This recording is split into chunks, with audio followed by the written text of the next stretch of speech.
শুধু তোমার জন্য। আমার নিজের শরীরটাকে যদি কেটে কেটে রক্তাক্ত করে দেই, আমি এতটুকুও ব্যথা পাবো না।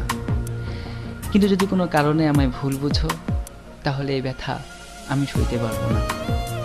যার জন্য এই পৃথিবীটা সুন্দর দেখি, সেই পৃথিবীতে বেঁচে থাকার আর কোনো স্বাদ থাকবে না আমার। আমি বাঁচতে চাই, তোমাকে সাথে নিয়ে বাঁচতে চাই। তোমাকে ছাড়া আমি আমাকে ভাবলে তার একটি মাত্র পথ খোলা, সে শুধুই আমার মরণ। প্লিজ আমায় মরতে দিও না। I love you. যদি কখনো পাথর হয়ে যায়, আমায় একটু ছুঁয়ে দিও, জীবন ফিরে পাবো। যদি এই দেহে আর প্রাণ না থাকে, তাহলে আর কাছে আসিও না, দূর থেকেই দেখো। আমার আত্মা তোমায় খুঁজবে, যখন পাবে না হয়তো নীরব হয়ে শুধু কাঁদবে। কিন্তু যদি কাছে থাকো, তাহলে পাগলের মতো ছুটোছুটি করবে আমার আত্মা। অনেক মানুষের ভিড়েও তোমার সামনে এসে চিৎকার করে কাঁদবে। আত্মার আত্মচিৎকার কেউ শুনবে না। সমস্ত স্মৃতিগুলো মনে পড়বে। দুজন একসাথে বাঁচতে চেয়েছিলাম, কিন্তু এই সময় এই সংসার আমায় বাঁচতে দিল না গো। তোমায় দেখলে বেঁচে থাকার অনন্ত স্বাদ মরে গিয়েও হয়তো জেগে উঠবে। কিন্তু মানুষ মরে গেলে শত মিনতি করেও আর জীবন ফিরে পায় না। আমিও পাবো না, কিন্তু বাঁচতে ইচ্ছে করবে। তারপর কি হবে আমি আর জানি না। I love you. I cannot live with you.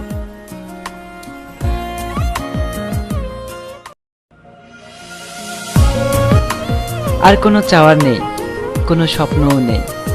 তোমাকে ভালোবেসেছিলাম, কোনো পাপ করিনি। কখনো চাইনি এতটুকু অপবিত্রতা আমার ভালোবাসায় দাগ কাটুক। আমার সমস্ত আস্থার বিশ্বাস থেকে তা রক্ষা করেছি, যার ফলাফল তুমি হারিয়ে গেলে। ভেবেছিলাম স্বপ্ন আছে বলেই মানুষ বেঁচে আছে, স্বপ্ন আছে বলেই মানুষ তার লক্ষ্যে পৌঁছায়। আজ যা বুঝলাম তার সবটাই উল্টো। স্বপ্ন কখনো সত্যি হয় না। তোমাকে কোনো দোষ দেব না, ভুল যা ছিল সবই আমার। আমি জানি তুমি কি ছিলে, কেমন ছিলে। তবে আমিও কোনো ভুল করিনি, কারণ আমি জানতাম তুমি যে সুখের ঠিকানা খুঁজেছিলে সেখানে কোনো সুখ ছিল না, ছিল বুক ভরা কষ্ট। আর কষ্ট মানেই হচ্ছে একটি তাজা নরক। আমি জেনে শুনে তোমাকে সেই নরকে নিয়ে আসতে পারি না। এই যন্ত্রণা সবাই সইতে পারে না, তুমিও পারতে না। আমি পারি, আমাকে পারতেই হবে, কারণ কষ্ট নামের এই নরকেই আমার বেঁচে থাকা। কষ্ট সে যত বড় নরকই হোক না কেন, এর পরিধি, এর গতিবিধি এবং আচরণ আমি সব বুঝতে পারি। আমি জানি তুমি এটাই বলবে, আমি ধোঁকাবাজ, বেঈমান। কষ্ট হলেও সয়ে নেব, কারণ এটা আমার প্রাপ্য। আবেগে গা ভাসিয়ে দেওয়া যায়, কিন্তু খুব বেশি ধরে রাখা যায় না। যখন মুখ থুবড়ে পড়ে যায়, তখন নিজে থেকেই এর কষ্টটুকু অনুভব করা যায়। আর এটাই হচ্ছে সেই নিষ্ঠুর বাস্তবতা। তোমাকে বোঝাতে পারবো না এতটুকু অনুতাপে আজ আমি কতটা পুড়ছি, কতটা যন্ত্রণায় বুকের ভিতর ঝড় বইছে আমার। যে মনের আকাশে আর কোনো চাঁদ নেই, চাঁদের আলোও নেই। কতটা দুর্বিষহ সে জীবনের যন্ত্রণা কেউ বোঝে না, কাউকে বোঝানোও যায় না। যা একটি মানুষের পক্ষে সয়ে যাওয়া নিতান্তই কষ্টের। মাঝে মাঝে মনে হয় আমি হয়তো মানুষই নই, একটি যন্ত্রের পুতুল মাত্র, যাকে মানুষ রোবট বলে। আমি এরকমই একটি রোবট, যে আমাকে চালায়, আমি তার হুকুমের গোলাম মাত্র।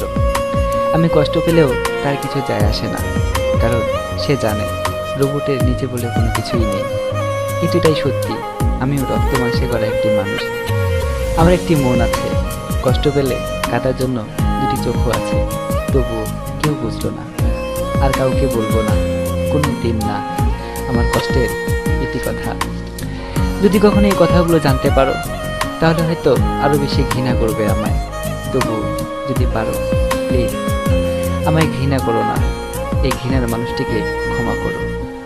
ভুলে যাবে জানি, এই কথাগুলো শুনে যদি মনে পড়ে যায়, তাহলে মন থেকেই মুছে ফেলো।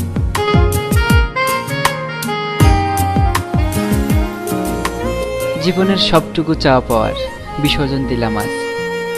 আমার জীবনের সবটুকু সুখের বিনিময়ে আমার আপনজনদের আত্ম অহংকারের তৃপ্তি হয়েছে। আমি কি হারিয়েছি, কি হারালাম, নাই বা জানলো তারা। জানার প্রয়োজনই বা কি আছে।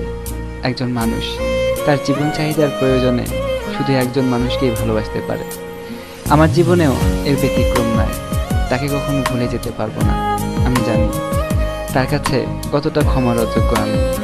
একজন মানুষের শরীর থেকে খুব ছোট্ট হলেও যদি একটি অঙ্গের হানি হয়, শুধু সেই বুঝতে পারে এর নিষ্ঠুর পরিণতি। আমার জন্ম অস্বাভাবিক, চালচিত্র অস্বাভাবিক, কর্ম স্বাভাবিক নয়। আমার সব অস্বাভাবিকতার কারণে অনেক কষ্ট পেয়েছে আমার আপনজনেরা। তার তুলনায় আমার ভালোবাসা কিংবা আমার সেই ভালোবাসার মানুষটি হয়তো খুবই ঠুনকো। ওদের বোঝাতে পারলাম না এই ঠুনকো ভালোবাসাটুকু হারিয়ে আমার সমস্ত শরীরটাকে কতটা বিকলাঙ্গ করেছি আমি। আমি কারো জীবনেই সুখের হতে পারলাম না। জন্মেছি কষ্ট দিয়ে, মৃত্যুটা এর কতটুকু ব্যতিক্রম হবে আমি জানি না। সুখ আমার জন্য নয়, আমি সুখের জন্য নই। তাই চেষ্টা করছি যতটা সম্ভব নিজের কাছ থেকে নিজেকেই লুকিয়ে রাখতে।